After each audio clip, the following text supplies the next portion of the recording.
നമസ്കാരം. ഒരു വിധവയുടെ ജീവിതയാത്രയിൽ അവഗണനയും മറ്റുള്ളവരുടെ കുത്തുവാക്കുകളും എല്ലാം നേരിടേണ്ടി വരുന്നു. എന്നാലും അവർ തളരാതെ പതറാതെ തൻ്റെ കുഞ്ഞുങ്ങൾക്ക് വേണ്ടി ജീവിതത്തിലെ എല്ലാ പ്രതിസന്ധികളും തരണം ചെയ്ത് അവർ മുന്നേറുകയാണ്.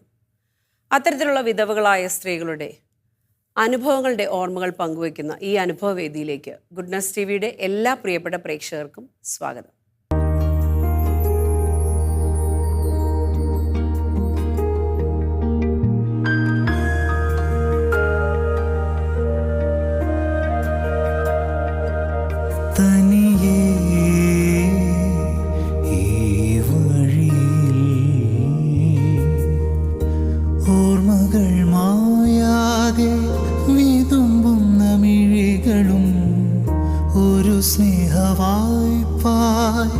നൽകിയ നിമിഷവും ഓർക്കുന്നു ഞാനിന്നും, ഓർക്കുന്നു ഞാനിന്നും, ഓർക്കുന്നു ഞാൻ തനിയേ ഈ വഴിയിൽ.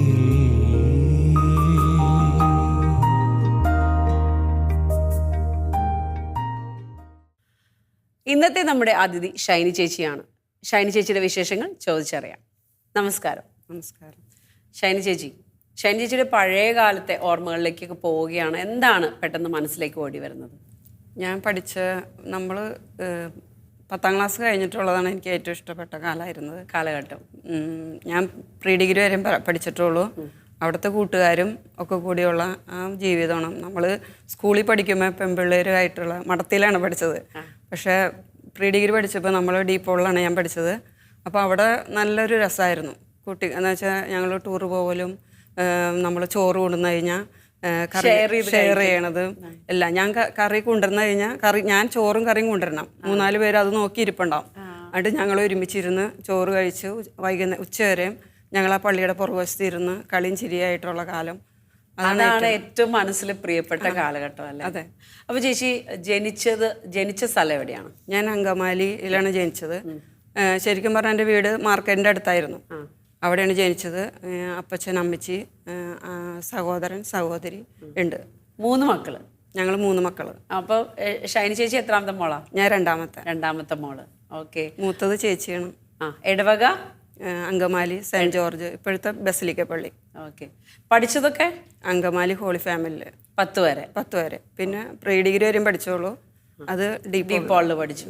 അപ്പോൾ ഈ പഠനമൊക്കെ കഴിഞ്ഞ് കഴിഞ്ഞപ്പോൾ പിന്നെ പഠിത്തം തുടരാനായിട്ട് അതിൽ പരീക്ഷ എഴുതി ഇംഗ്ലീഷിന് പോയി. പക്ഷെ നമുക്ക് പണ്ടത്തെ കാരണവന്മാർക്ക് അറിയില്ലല്ലോ അത് പഠിപ്പിക്കണമെന്നുള്ളത് അറിയില്ല. തോറ്റു കഴിഞ്ഞാൽ അവർ പറയണത് ഒന്നെങ്കിൽ തയ്യൽ പഠിക്കാൻ പോവാം, ടൈപ്പ് റൈറ്റിംഗ് പഠിക്കാൻ പോവാം. ഞാനാണെങ്കിൽ ഇംഗ്ലീഷിന് മാത്രമേ തോറ്റുള്ളൂ. ബാക്കി എല്ലാവരും കിട്ടി എനിക്ക്.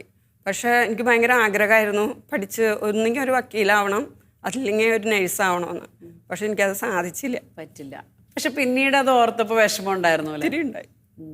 ഓക്കെ. അപ്പോൾ അങ്ങനെ പഠനമൊക്കെ കഴിഞ്ഞ് എപ്പോഴാണ് വിവാഹ ജീവിതത്തിലേക്ക് കടക്കുന്നത്? എനിക്ക് 21 വയസ്സായപ്പോഴാണ് വിവാഹം നടന്നത്. അപ്പോൾ ചേച്ചി മാനസികമായിട്ട് ഒരു വിവാഹത്തിനായിട്ട് തയ്യാറായിരുന്നു ആ സമയത്ത്? കുഴപ്പമുണ്ടായില്ല. കാരണം ഞാനപ്പോൾ എൻ്റെ അമ്മച്ചിയുടെ വീട്ടിലാണ് നിന്നിരുന്നത്. അവിടെ അപ്പനും അമ്മയും മാത്രം ഉണ്ടായുള്ളൂ. അവിടുത്തെ അങ്കിളുമാരൊക്കെ പുറത്തായതുകൊണ്ട് അങ്കമാലി തന്നെ. അതുകൊണ്ട് ഞാൻ അപ്പൻ്റെ അമ്മയുടെ അടുത്ത് നിന്ന് നമ്മുടെ കൊച്ചുറസി പുണ്യാളത്തിൻ്റെ അടുത്തൊരു ചെറിയ ചായക്കടയാണ് അവിടെ വീടായിട്ടുള്ളത്. അവിടെ നിന്ന് വളർന്നു. അവിടെ തന്നെ വെച്ചായിരുന്നു എൻ്റെ മനസ്സമ്മതം വരെ അവിടെ തന്നെയായിരുന്നു. മനസ്സമ്മതം കഴിഞ്ഞിട്ടാണ് ഞാൻ വീട്ടിലേക്ക് പോകുന്നത്. ഓക്കെ. അപ്പൊ ചേട്ടന്റെ വിശേഷങ്ങളും ചേട്ടന്റെ വീട് എവിടെയായിരുന്നു? ചേട്ടന്റെ വീട് കിടങ്ങൂരാണ്. നമ്മുടെ അങ്കമാലിയിലെ കിടങ്ങൂര് ഇൻഫൻസ് ജീസസ് ചർച്ച് ഇടവക. ചേട്ടന്റെ പേര് ജോയി. അവിടെ അമ്മയും പിന്നെ 8 മക്കളായിരുന്നു അവര്. ചേട്ടൻ നാലാമത്തെ പക്ഷെ നല്ല ഐക്യമുള്ള കുടുംബമാണ് അവിടുത്തെ. എന്തിനും നമ്മളെ സഹായിക്കാനും ഐക്യത്തിനും മുന്നിട്ട് നിൽക്കും. ഞാൻ പല കാര്യങ്ങളും ആ കുടുംബത്തിൽ നിന്നാണ് പഠിച്ചത്. ചെന്ന് കഴിഞ്ഞിട്ട് നല്ല ഐക്യമുള്ള കുടുംബമാണ്. ചേട്ടൻ ഡ്രൈവറായിരുന്നു. ഓക്കെ. അപ്പോൾ അങ്ങനെ വിവാഹ ജീവിതത്തിലേക്ക് കടന്നു. വളരെ സന്തോഷകരമായിട്ടൊക്കെ മുമ്പോട്ടേക്ക് പോയി. മക്കള് 2 പേര്. മൂത്താള് 2 ആൺപിള്ളേരാണ്. 2 ആൺകുട്ടി. 2 പേരും കാനഡയിലാണ്. കല്യാണം കഴിഞ്ഞ ഉടനെ മക്കളായോ? മൂത്ത ആള് മൂത്ത ആള് മനു, രണ്ടാമത്തെ ആള് മാത്യൂസ്. ആ ഇപ്പൊ അവരെന്ത് ചെയ്യുന്നു? ഇപ്പൊ അവര് കാനഡയിൽ ജോലി ചെയ്യണം. രണ്ടുപേരും കാനഡയിലാണ്. അപ്പൊ മമ്മി ഇവിടെ ഒറ്റയ്ക്കായി. മൂത്ത ആളുടെ കല്യാണം കഴിഞ്ഞു. ആ മെയ് മാസത്തിലായിരുന്നു കല്യാണം കഴിഞ്ഞത്. ഈ കഴിഞ്ഞ മെയില് കല്യാണം കഴിഞ്ഞു. ഭാര്യ ഇവിടെ ഉണ്ട്, ബാംഗ്ലൂർ ജോലി. നവംബറിൽ പോവുക. ആ ഓക്കെ. അപ്പൊ ഇനി മമ്മി എപ്പോഴാ മോന്റെ അടുത്തേക്ക് പോകുന്നത്? അത് അവരുടെ സൗകര്യം നോക്കിയിട്ട്. ഇളയാള്? ഇളയാള് 23 വയസ്സായിട്ടുള്ളൂ. ആ പേര്? മാത്യൂസ്. മാത്യു. ഓക്കെ. മാത്യു ഇപ്പൊ എന്താ ചെയ്യുന്നേ? അവൻ ആപ്പിളിന്റെ കസ്റ്റമർ കെയറിൽ ജോലി ചെയ്യണം. ആ ഓക്കെ. എവിടെ? കാനഡയിൽ. കാനഡയിൽ തന്നെ. ഓക്കെ. അപ്പൊ രണ്ടുപേരും അവിടെയാണല്ലേ?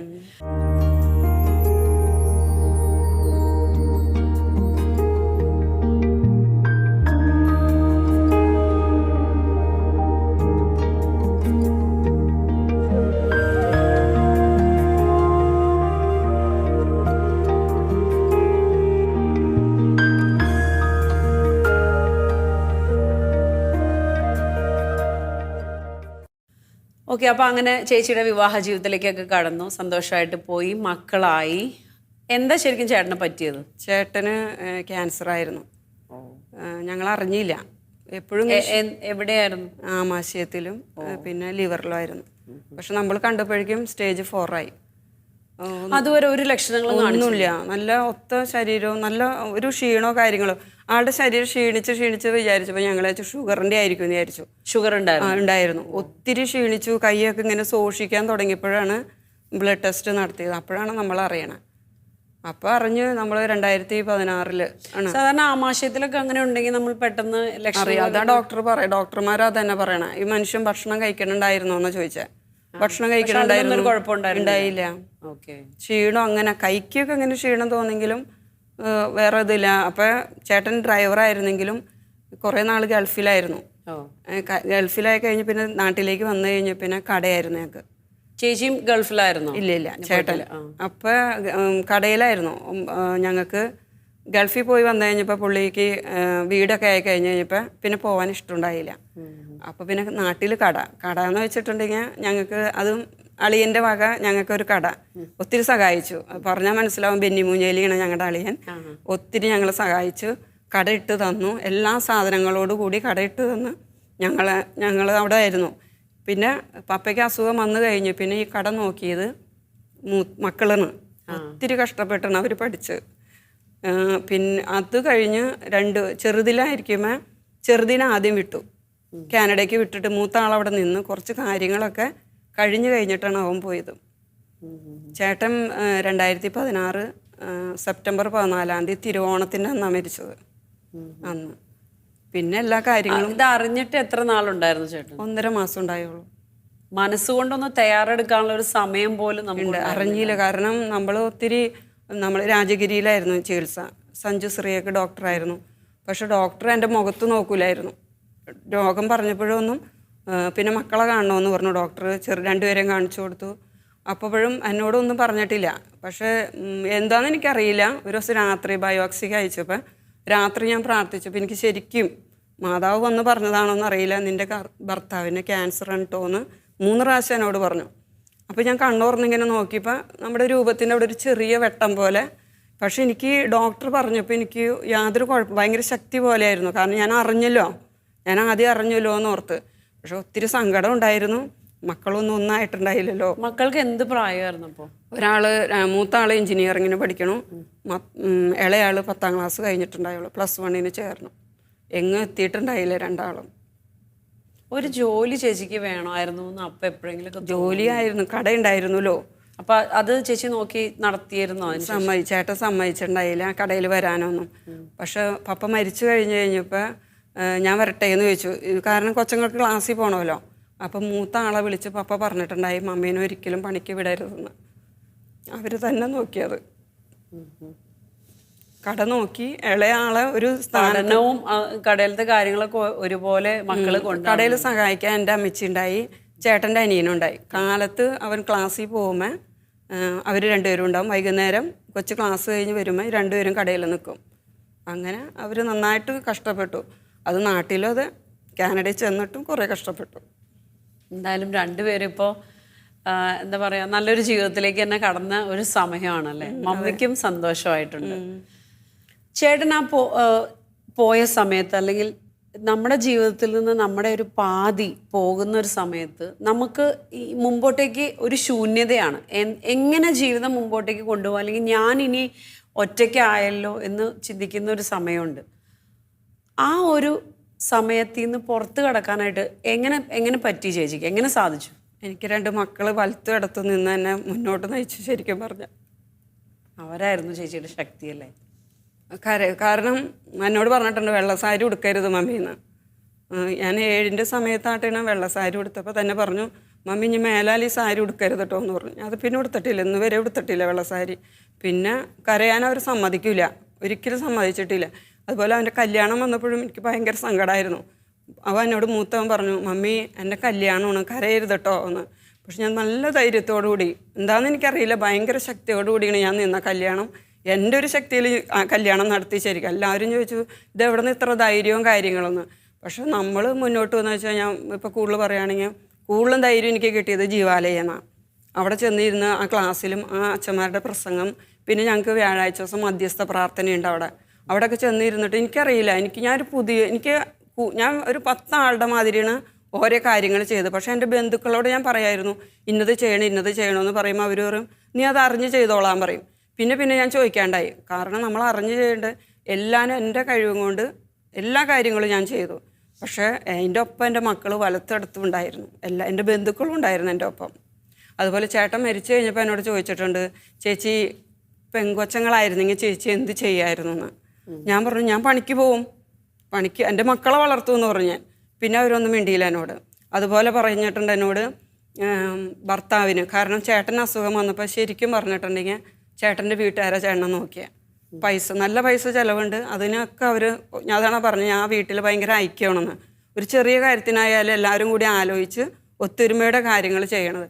അപ്പോൾ എല്ലാ കാര്യങ്ങളും ചേട്ടൻ്റെ എല്ലാ കാര്യങ്ങളും ചെയ്തത് അവർ തന്നെയാണ്.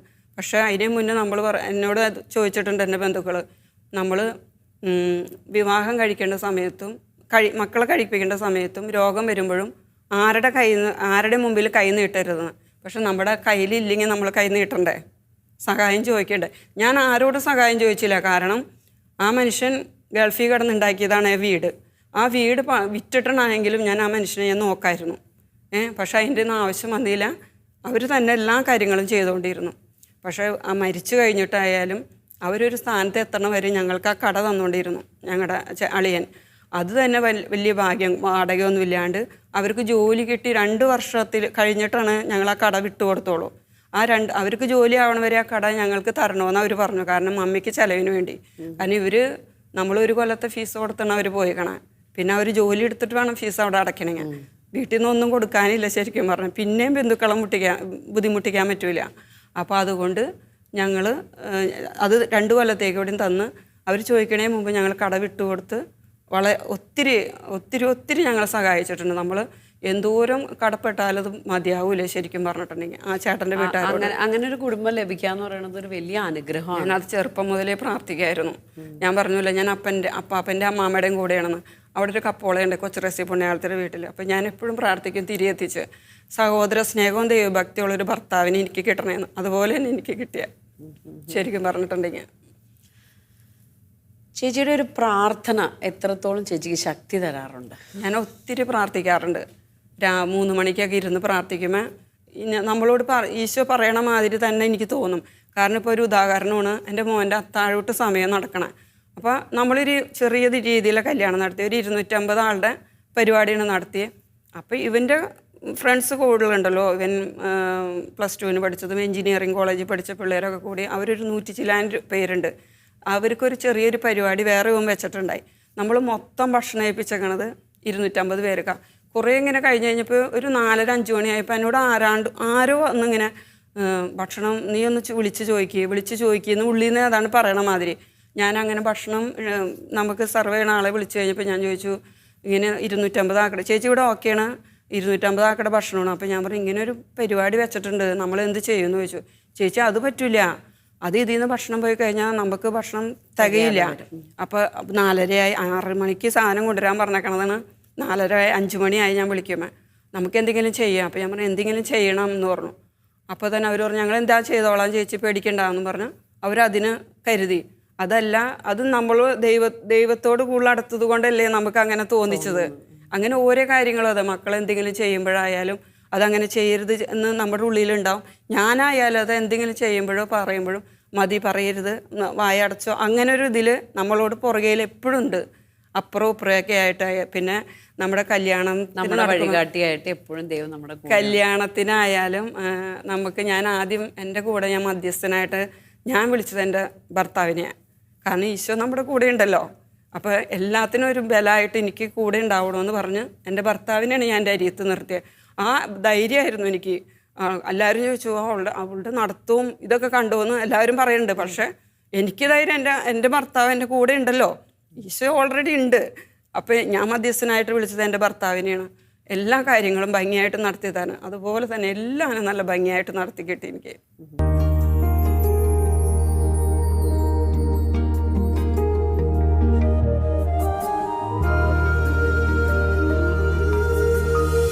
ഇരുളിന്റെ മറവിലും പകലിന്റെ തെളിവിലും പതറാതെ വഴി തേടി നടന്നു താനേ.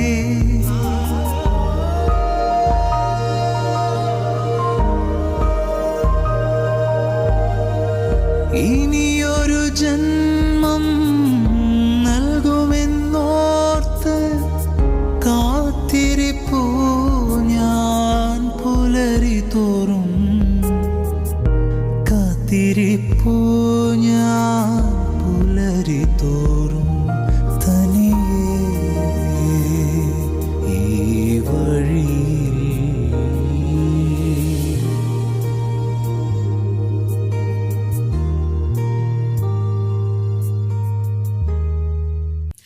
അപ്പോൾ ചേച്ചിയുടെ മക്കൾ കൂടെ ഉണ്ടായിരുന്നു, അല്ലെങ്കിൽ പ്രാർത്ഥനയുടെ ഒരു ബലവും എല്ലാം കൊണ്ടും കുടുംബത്തിൻ്റെ ഒരു സപ്പോർട്ടൊക്കെ കൊണ്ട് ആ ഒരു ഘട്ടം കടന്ന് അതിൽ നിന്നെല്ലാം പുറത്ത് കടന്ന് മക്കളെ പഠിപ്പിക്കാനും മക്കളെ ഇതുവരെ എത്തിക്കാനും ധൈര്യമായിട്ട് മുമ്പോട്ടേക്ക് പോകാനൊക്കെ സാധിച്ചു. പക്ഷെ എന്നാൽ ഇതേപോലെ സാധിക്കാതെ ഒരുപാട് സ്ത്രീകൾ ആ ഭർത്താവ് മരിച്ച സമയത്ത് ആ ഒരു നമ്മുടെ ഒരു വിഷമഘട്ടം ഉണ്ടല്ലോ, ആ ഒരു സിറ്റുവേഷനിൽ തന്നെ തുടർന്ന് അവർക്ക് ജീവിതത്തിൽ മുമ്പോട്ടേക്ക് കടന്ന് അവരുടെ ജീവിതം മുമ്പോട്ടേക്ക് കൊണ്ടുപോകാൻ പറ്റാത്തൊരവസ്ഥയിൽ നിൽക്കുന്ന ഒരുപാട് വിധവകളായ സ്ത്രീകളുണ്ട്. അവരോട് ചേച്ചിക്ക് എന്താ പറയാനുള്ളത്? നമ്മൾ സങ്കടപ്പെട്ടിരുന്നിട്ട് കാര്യമില്ല. കാരണം നമ്മൾ അവർ സഹായിക്കുന്നത് വെച്ചാൽ, പക്ഷെ നമ്മൾ ഒരാളുടെ സഹായം ചോദിച്ചു കഴിഞ്ഞാൽ നമ്മൾ അവരുടെ അടിമയാണ് ശരിക്കും. അവരെന്ത് പറഞ്ഞാലും നമ്മൾ കേൾക്കണം. പല അപമാനങ്ങളും സഹിച്ചവളെ ഞാൻ. പല വീടുകളിൽ ചെന്നിട്ട് പല അപമാനവും ഞാൻ സഹിച്ചിട്ടുണ്ട്. പക്ഷെ നമ്മൾ അത് നമുക്ക് ആവശ്യത്തിനുള്ള സഹായം നമുക്ക് വേണം, അവരുടെ സഹായം വേണം. അതുകൂടാണ്ട് നമുക്ക് മുന്നേറണമെങ്കിൽ നമ്മൾ ദൈവത്തിനെ തന്നെ വിളിക്കണം. അപ്പം നമുക്ക് കരുത്തും ബലവും കിട്ടാൻ വേണ്ടി ഇപ്പം ഞാൻ ജീവാലയിൽ പോയി പിന്നെയാണ് എനിക്ക് ഇത്ര ധൈര്യം കിട്ടിയത്. എൻ്റെ തൊട്ടരിയത്തുള്ള മേരി ചേച്ചിയാണ് എന്നെ ഇങ്ങനെ സ്ഥലമുണ്ട് നീ വാന്നും പറഞ്ഞ്, അതോ മക്കളൊക്കെ ഞാൻ ഒരു സ്ഥലത്ത് എത്തിച്ചിട്ടാണ് ഞാൻ പോയുള്ളൂ. കാരണം ഈ 2 മക്കളിട്ടിട്ട് എനിക്ക് പോകാൻ പറ്റില്ല, ആൺപിള്ളേരായിരുന്നു. അപ്പോൾ എല്ലാവരും ചെയ്തു കൊടുക്കണത്. അതുകൊണ്ട് ഞാൻ ജീവാലയിൽ അത് കഴിഞ്ഞിട്ടാണ് പോയത്. അപ്പം മറ്റുള്ളവരോട് എനിക്ക് പറയാനുള്ളത്, പക്ഷെ അതിന് മുമ്പ് പോയായിരുന്നു അവിടെ ചെന്നപ്പോൾ തോന്നിയിരുന്നു. അപ്പം ഞാനിപ്പോഴും അവരോട് മറ്റുള്ളവരോട് പറയണത് എന്ന് വെച്ചാൽ, നിങ്ങൾ പോയിട്ടില്ലെങ്കിൽ ജീവാലയിൽ ചെന്ന് കഴിഞ്ഞാൽ നമ്മൾ പല സ്ഥലത്ത് ചെന്ന് ധ്യാനത്തിന് പോകുന്നുണ്ട്. പലരും എന്നോട് പറഞ്ഞു അവിടെ ഇവിടെയൊക്കെ പോയിട്ടും കിട്ടാത്ത എന്തോ ഇവിടെ ഉണ്ടെന്ന്. എനിക്കും തോന്നിയിട്ടുണ്ട്. ഞാൻ ആഴ്ചയിൽ ഒരു ദിവസം അവിടെ പോകുന്നുണ്ട്. ഞങ്ങൾ പ്രാർത്ഥന കഴിഞ്ഞു അച്ഛനും സിസ്റ്റർമാരൊക്കെ ഒരുമിച്ചിരുന്ന് ഭക്ഷണം കഴിക്കണേ. ആ ചിരിയും കളിയൊക്കെ കഴിഞ്ഞ് പിന്നത്തെ ആഴ്ച വ്യാഴാഴ്ച ആവാൻ തന്നെ നോക്കിയിരിക്കുകയാണ് ഞാൻ ശരിക്കും പറഞ്ഞാൽ. അവിടെ ചെല്ലാൻ മറ്റുള്ള വിധവകൾക്ക് വേണ്ടി എന്തെങ്കിലും പ്രവർത്തിക്കാനായിട്ട് തോന്നിയിട്ടുണ്ടോ? അവിടെ ചെന്ന് കഴിഞ്ഞ് കഴിയുമ്പോൾ നമുക്ക് എന്തെങ്കിലും, ഇപ്പം ഞങ്ങളൊരു ജീവാലയിൽ തന്നെ മദേഴ്സ് യൂത്ത് ഫോറം എന്ന് പറഞ്ഞ ഒരു ക്ലാസ് തുടങ്ങുന്നുണ്ട്. പിന്നെ ഡേയ്സേച്ചി അതിൻ്റെയൊക്കെ കൂടെ നിന്നൊക്കെ എന്തെങ്കിലുമൊക്കെ ചെയ്യുന്നുണ്ട് ഞങ്ങൾ. പിന്നെ ഞങ്ങൾക്ക് ഇതുപോലെ തന്നെ വിധവകൾക്കായിട്ട് നമ്മുടെ രാജഗിരി കാക്കനാട് എഞ്ചിനീയറിംഗ് കോളേജിൽ 3 ദിവസം ഒരു ട്രെയിനിങ് ഉണ്ടായി. നമുക്ക് എന്തുട്ടാ സ്വയം പര്യാപ്തത അറിയാനും എല്ലാവരും പഠിക്കാം. കാരണം ഇപ്പോൾ നമ്മുടെ ഫോണിൽ തന്നെ ഗൂഗിൾ പേ ചെയ്ത് അതൊന്നും അറിയാൻ പാടില്ല, എനിക്ക് പോലും അറിയണ്ടായില്ല. അത് തുടങ്ങി നമുക്ക് കേക്ക് നമ്മുടെ കാര്യങ്ങൾ സ്വയമായിട്ട് നമുക്ക് പഠിക്കാം, അങ്ങനത്തെ കാര്യങ്ങൾ. അതൊക്കെ വലിയ നല്ലൊരു ക്ലാസ് തന്നെയാണ്. പിന്നെ നമുക്ക് ഇപ്പോൾ ഒരു സംരംഭം തുടങ്ങണമെങ്കിൽ നമുക്ക് ലോൺ കിട്ടണത് എങ്ങനെയാന്നുള്ളത്. പിന്നെ എന്തുട്ടാ നമുക്ക് കുക്കിങ്, അതുപോലെ തന്നെ സലാഡുകൾ അങ്ങനെയൊക്കെ ഉണ്ടാക്കണം, കേക്ക് അങ്ങനെയൊക്കെ ഉണ്ടാക്കണതൊക്കെ പഠിപ്പിച്ച് ഞങ്ങൾ അതിൽ ഞങ്ങൾക്ക് ഒരു സർട്ടിഫിക്കറ്റൊക്കെ തന്നാണ് അന്ന് വിട്ടത്. ഓക്കെ. അപ്പം എന്തായാലും ജീവിതം ഇങ്ങനെ ഒരുപാട് പ്രാർത്ഥനകളിലൂടെയും പ്രവർത്തനങ്ങളിലൂടെയും ഒക്കെ മുമ്പോട്ടേക്ക് പോവുകയാണ്. എൻ്റെ മക്കളാണ് എന്നെ നയിക്കണത്. ശരിക്കും പറഞ്ഞാൽ ബലം തരണത് അവരാണ് ശരിക്കും എല്ലാ കാര്യത്തിനും. ഓക്കെ. അപ്പോൾ എന്തായാലും ഇനിയും ചേച്ചിക്ക് ഇതേപോലെ ഒരുപാട് ധൈര്യത്തോടെ ആത്മവിശ്വാസത്തോടെ മക്കളെ മുമ്പോട്ടേക്ക് നയിക്കാനും ഒരുപാട് പേർക്ക് പ്രാർത്ഥിക്കാനും ഒക്കെ സാധിക്കട്ടെ എന്ന് ആശംസിക്കുന്നു. നന്ദി. മനോധൈര്യം കൊണ്ട് തൻ്റെ ജീവിത പ്രത്യാശ കൈവിടാതെ എല്ലാ പ്രതിസന്ധികളെയും തരണം ചെയ്ത് മുന്നേറിയ ഷൈനി ചേച്ചിയെ പോലെയുള്ളവർ മറ്റുള്ള വിധവകൾക്ക് ഒരു വഴികാട്ടിയാകട്ടെ എന്ന് പ്രാർത്ഥിക്കുന്നു. മറ്റൊരു അധ്യയുടെ വിശേഷമായി അടുത്തൊരു എപ്പിസോഡിൽ കണ്ടുമുട്ടാം.